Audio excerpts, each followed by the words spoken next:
અત્યારે ગુજરાતના પ્રવાસે છે અને આજે તેઓ ગાંધીનગરમાં રક્ષા શક્તિ યુનિવર્સિટી ખાતે પહોંચ્યા છે, જ્યાં તેઓ સંબોધન કરી રહ્યા છે. સાંભળીએ. कैसी हो, किस प्रकार की हो, कैसे ज्यादा उपयोगी हो. कोई भी पद्धति 50 साल तक चलती है तो वो काल बाह्य हो जाता है. चिरंजीव कुछ नहीं होता है. 50 साल में परिवर्तन नहीं हुआ ऐसा मेरा मानना नहीं है. मैं मानता हूं कि बीपीआरएनडी का काम बहुत महत्वपूर्ण है. मैं गृह मंत्री बनने के बाद बीपीआरएनडी पर विशेष ध्यान मैंने खुद भी दिया है. परंतु पुलिस विज्ञान कांग्रेस का जो समय उचित परिवर्तन होना चाहिए कार्य पद्धति में, उद्देश्यों में और सबको साथ लेने के बाद इसके इम्प्लीमेंटेशन, जो निर्णय होते हैं इसके इम्प्लीमेंटेशन, इसमें कहीं ना कहीं हम पीछे पड़े हैं. और अगर इसको हम नए सिरे से नहीं सोचते हैं तो वो सज्जन का जो बयान था, एक ग्रॉस स्टेटमेंट था, शायद हम उसको सच साबित कर देंगे. तो मेरा सबसे पहले तो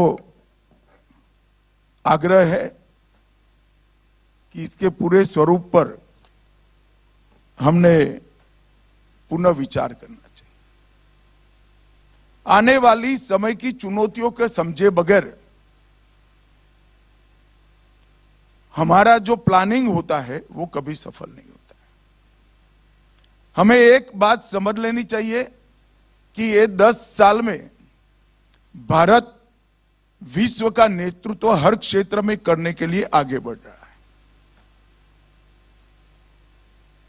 चाहे अर्थतंत्र की तालिका हो, चाहे टेक्नोलॉजी का क्षेत्र हो, चाहे सुरक्षा का क्षेत्र हो, चाहे शिक्षा का क्षेत्र हो, चाहे रिसर्च और डेवलपमेंट का क्षेत्र हो, चाहे इंफ्रास्ट्रक्चर की बात हो और व्यापार की बात हो.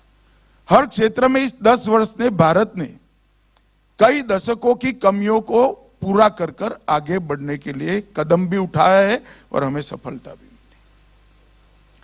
और मैं मानता हूं इसके कारण हमारी चुनौतियां कम नहीं होती है, बढ़ती है. क्योंकि कोई भी व्यवस्था में जब आप आगे बढ़ते हो तो किसी न किसी का स्थान लोगे, रेजिस्टेंस जरूर आएगा. और वो रेजिस्टेंस को आपने एनालिसिस कर कर हमें आगे बढ़ना. कुछ आश्चर्यजनक सफलताएं हमने प्राप्त की. 11वें नंबर पर हमारा अर्थतंत्र था, हम 5वें नंबर पर ले आए. और मैं विश्वास के साथ कह सकता हूं कि 1 अप्रैल 2028 के पहले हम दुनिया का 3रे नंबर का अर्थतंत्र बन जाएंगे.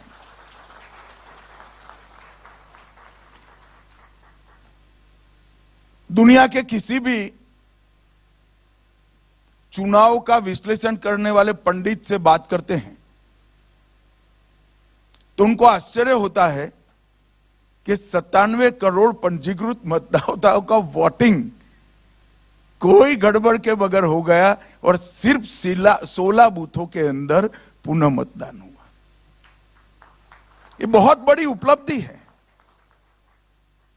हमने ऐसे देश भी देखे हैं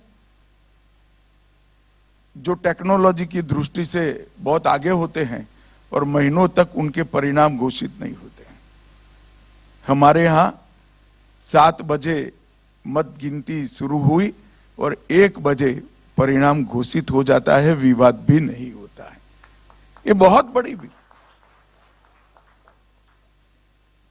जब कोरोना का संकट आया, दुनिया के विकसित देश अपनी तो चिंता कर ही रहे थे, साथ में भारत की विशेष चिंता करते. क्योंकि हम सब जानते थे, उसको स्वीकार भी करना पड़ेगा, क्योंकि उस वक्त हमारा हेल्थ इंफ्रास्ट्रक्चर इतना मजबूत नहीं था. वो सोचते थे कि क्या होगा भारत का 140 करोड़ की आबादी और कोरोना को कैसे टैकल करेंगे. पर हमारी परंपराओं में हमारी पद्धतियों में एक ताकत पड़ी है। जब कोरोना समाप्त हुआ तब पूरी दुनिया ने स्वीकार किया कोरोना का सामना सबसे अच्छा भारत ने किया है, कम से कम नुकसान के साथ।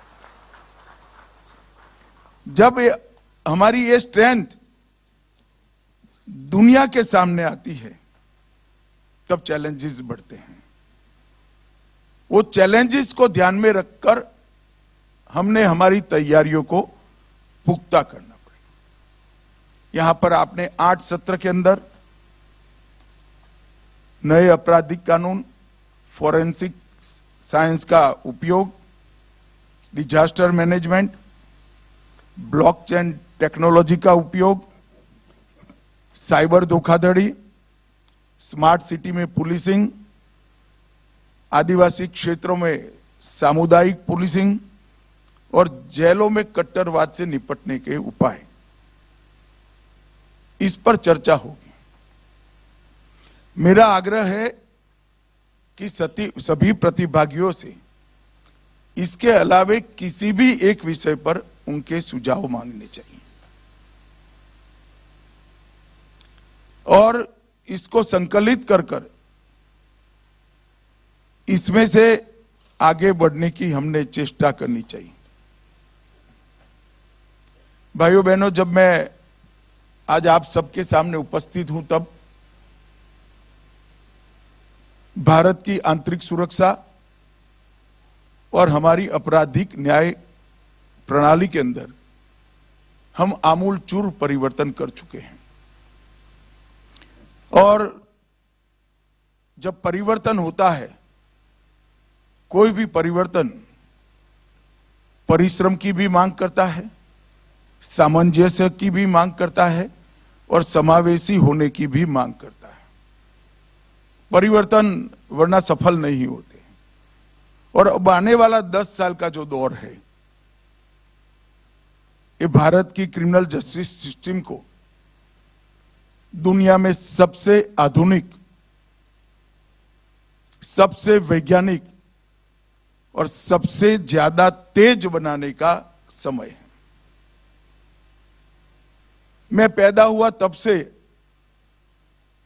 एक प्रकार से एक ताना सुन रहा हूं कि कोर्ट में जाने से बहुत देरी से न्याय मिलता है।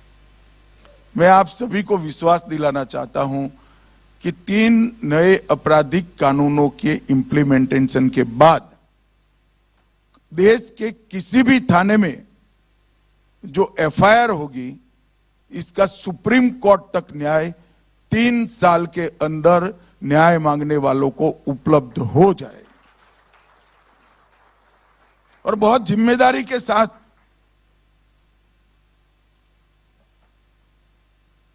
मैं इसको बोल रहा हूं और इसके लिए हमने हमारी समस्त कार्यवाही को लक्ष्य उन्मुख से, लक्ष्य जो तय किया है इसकी सिद्धि तक नहीं, इसके परिणाम, रिजल्ट्स और इसके परिमाण, रिजल्ट्स के सभी डायमेंशन में सफलता तक ले जाना पड़ेगा। कभी आंकड़ों से सफलता नहीं मिलती। लक्ष्य तो सिद्ध होते हैं, मगर इसके साथ, लक्ष्य के साथ जुड़े हुए सारे परिणाम, लक्ष्य से जिस क्षेत्र में फायदा होना है वो हुआ क्या, और वो फायदा सारे डायमेंशन में हुआ क्या, उस दिशा में हमें ले जाना पड़ेगा। तब जाकर हमें सफलता मिलेगी। हमने एक मजबूत नींव रखी है। आर्थिक reform, GST, ease of doing business, make in